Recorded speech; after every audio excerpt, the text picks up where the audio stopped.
Hi YouTube, this is Joe Calton with Calton Cutlery. You can find us on the web, caltoncutlery.com. Okay, so this is the very first for real video shot with the brand new camera. I've been making some folders lately. I started off, I made, I don't know, like a half a dozen slip joints. And now I'm playing with some lockbacks. So I've made, I don't know, 4 or 5 of them that actually turned out that they were something that I could carry on a daily basis and actually test the design and everything out.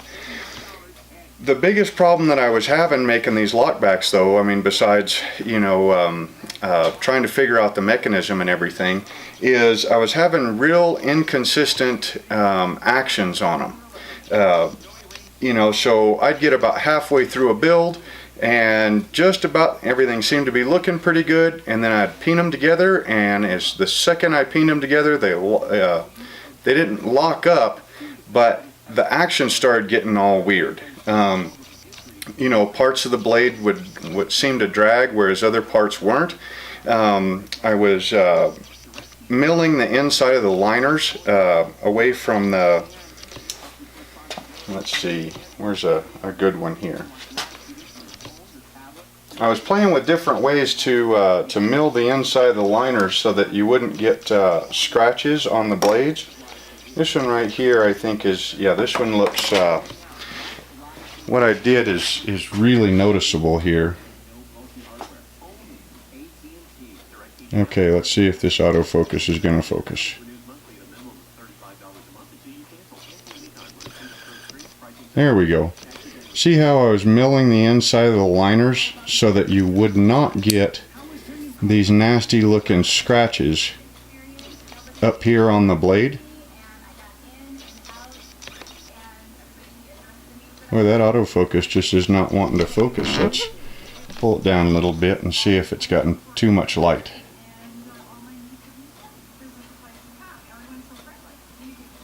Okay, let's zoom in maybe. Ah, there we go. Like I said, it'll take me a while to learn this new camera, but you see those scratches?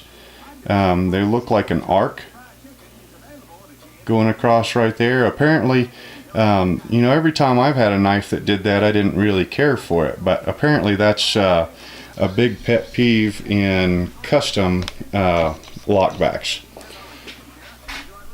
So anyway, so I was having a heck of a time with you know, the actions being kind of inconsistent. And so I went and I looked through all my books. I've got a couple of really good folder books. The Taruzula Tactical Liner Lock, I think. Ron Lake's How to Make Folding Knives. A couple of books on slip joints. A couple of videos also. And one of the things that they were all talking about was, as far as their big tips and tricks, seemed like number one was to make sure that your drill press was square to the spindle. Now, I mean, I know, well, we'll go ahead and pull you up and look at this little drill press, because I have 2 drill presses. Okay, so that one right there, which is a cheap, heck, it doesn't even have a name on it. It just says made in China. Up there. And then my larger drill press, which is a Duracraft, which I actually found it at the salvage yard. I guess somebody was throwing the, you know, I just sold it for scrap. So, you know, I mean, on these cheapo drill presses, if you look underneath, they have a nut right here. And you loosen up, or it's actually a bolt that goes through to the collar that clamps onto the shaft. You loosen that bolt up and you can tilt the table this way. You know, if you need to drill on an angle or something. But they don't come with any adjustment, or at least this one didn't, to be able to tilt the table this way. So I kind of figured, well, you know, what's the, you know, I mean, you can square it up as best as you can, but you're, you know, this way, but you're not going to have any adjustment this way. So I got to looking at my larger drill press, and I don't know, here, I'll take you off of the tripod right quick. So this is probably going to be really unsteady and shaky and everything. But anyway, up in there you can see, you can't see, let me get a flashlight.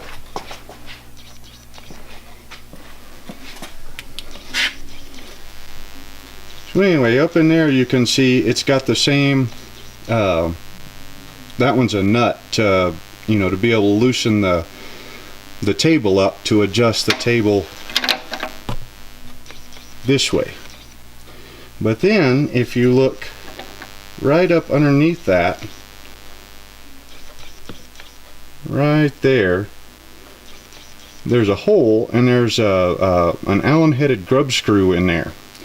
So I started kind of playing around with that, and what that actually is a screw that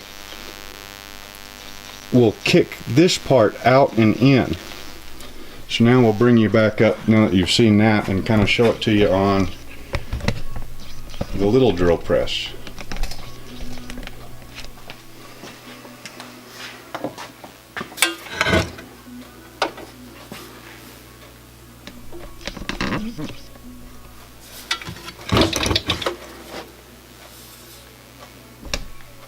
So I went ahead and put a new, this one didn't have that screw, so I went ahead and drilled it and tapped it and put an Allen headed grub screw in there. And what that does is it prevents the sideway right here. If you run that screw in, then when you tighten this bolt, the bottom of this can't come in as much as the top can. And so it gives you, now you can have adjustment going this way as well as this way. So that was a real nice way to go ahead and, you know, begin to start squaring up this little bitty drill press. And so when I went ahead and squared it up, and I'll show you the setup that I have for that on this one. That little drill press, I thought it was pretty close, just relying on the marks. Heck, it was out like 70 thousandths. Can't really remember which direction. But anyway, so what you do is you go ahead and, well, you can either unplug the drill press or just not turn it on. I did slack the belts up here so that I'm not getting near as much, you know, resistance to turning. And then I grabbed a regular old dial indicator. These are usually on a magnetic base.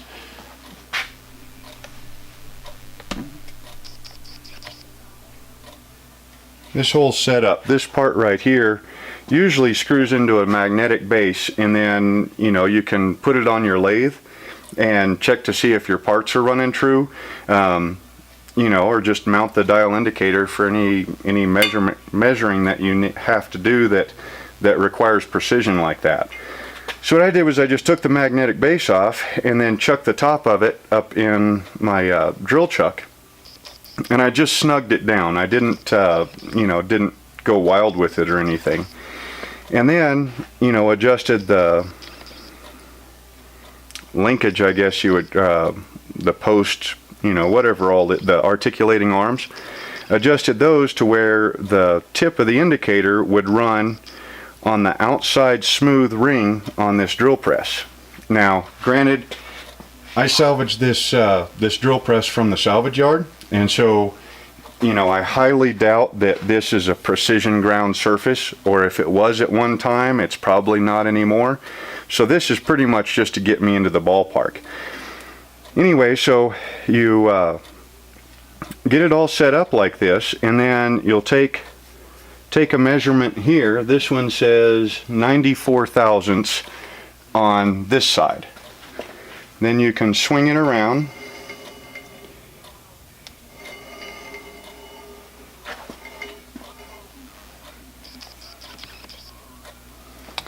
And on this side it says 93 3/4 thousandths. So, you know, this table right now is level this way to this way from the spindle about 1/4 thousandths, which honestly, you know, these cheap dial indicators, I think I spent 30 bucks on this one from Inco. I'd be real surprised if it was accurate to within 1/4 of a thousandths. So anyway, so we're at 94 there, or 93 3/4. So now we'll bring it around to the back. So we know we're pretty square to the spindle this way, to the spindle. Now we'll measure it at the back. And we're at 98 thousandths.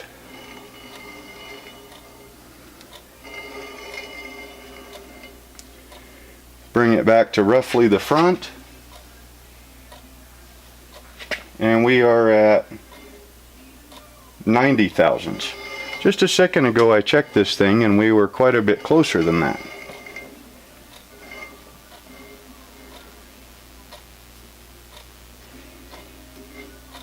Anyway, so apparently I have a little bit more squaring to do, but we are at 91 thousandths here, 92 thousandths there, 97 thousandths there, 93 thousandths there. So I'd call that, you know, probably within about 4 thousandths from being completely square all the way around. And like I said, that's measuring with a $30 dial indicator, so you know, on a table that's probably not precision flat ground anymore, so I would call that pretty good. But anyway, so I went ahead and set this table up like this, squared it up best I could, and then did the same thing. I should have zoomed you out first. On this one, as soon as I added that grub screw, which was about $2 and, you know, 20 minutes worth of time, and then started working on, went ahead and, you know, made up a quick folder. And honestly, it seems like that could have been a big part of my problem. Now, honestly, I don't know on these drill presses. I mean, if you look at the shaft in the back that the table rides on, I mean, you can kind of see they're all rusty and nasty, and I did oil them up, which I don't think I've ever done that before, so that they will start moving a little bit freer. You know, they, over the next couple of years, it might wear some of that rust off, and it might start getting better. But honestly, I think, you know, being out that, you know, 3 or 4 thousandths of an inch, and that is measured like 7 inches out from the spindle, that should fix things up and make it quite a bit easier to use. So anyway, so as soon as I get these bugs worked out, I hope to start offering some folders pretty soon. Lock back, slip joints. They'll be in, you know, 1095, 440C, probably some Damascus sooner or later. And we'll start off with pretty basic handle materials, you know, as I get a good feel for things. Usually I have to make at least 20 or 30 of anything before I really start getting everything dialed in. So we'll start off with pretty simple folders, and then, you know, if it looks like they're doing pretty good, well then we'll go ahead and make more of them. Anyway, I hope you enjoyed the video, and we'll see you next time.